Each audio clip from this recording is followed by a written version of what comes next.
Yes. Yeah, Andreas, I have just come from Mumbai, and as you are aware, our country went through a complete, exercise in which 86% of the currency was removed by the government and new notes were put in.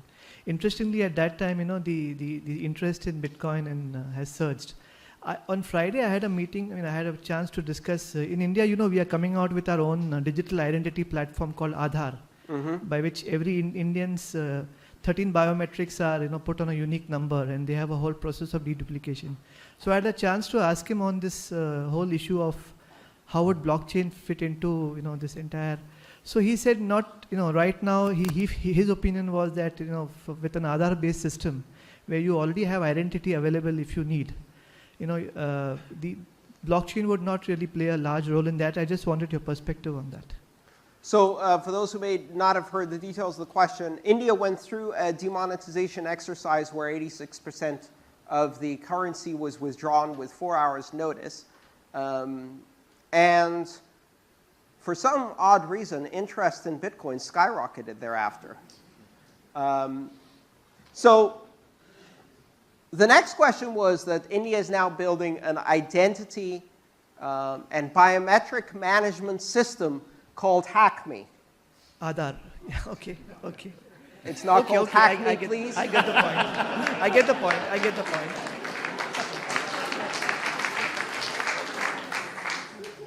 It should be called HackMe. Okay.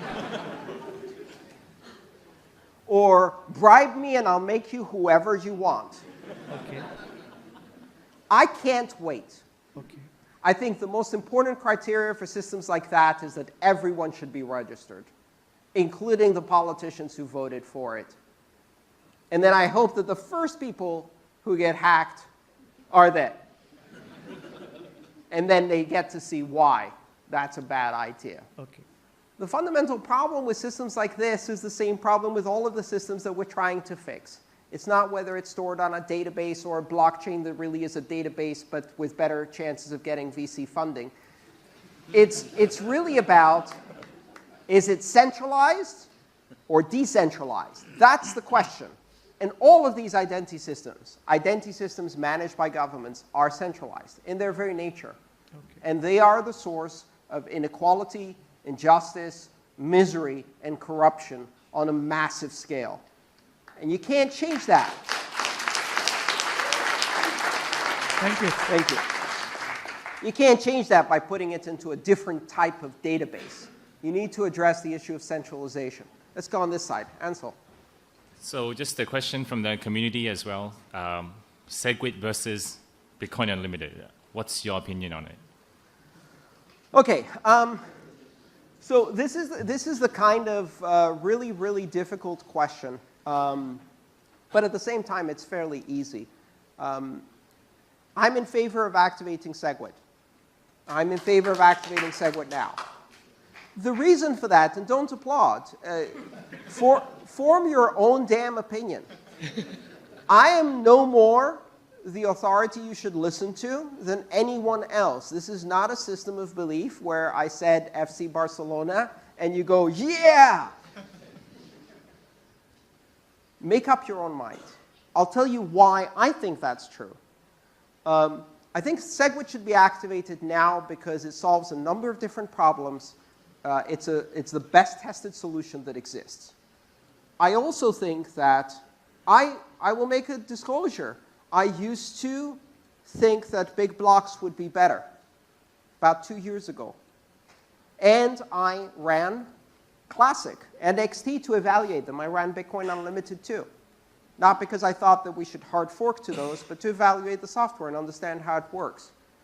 And if the choice was SegWit versus Classic, I might say, a year from now, we could also do a bump through Classic.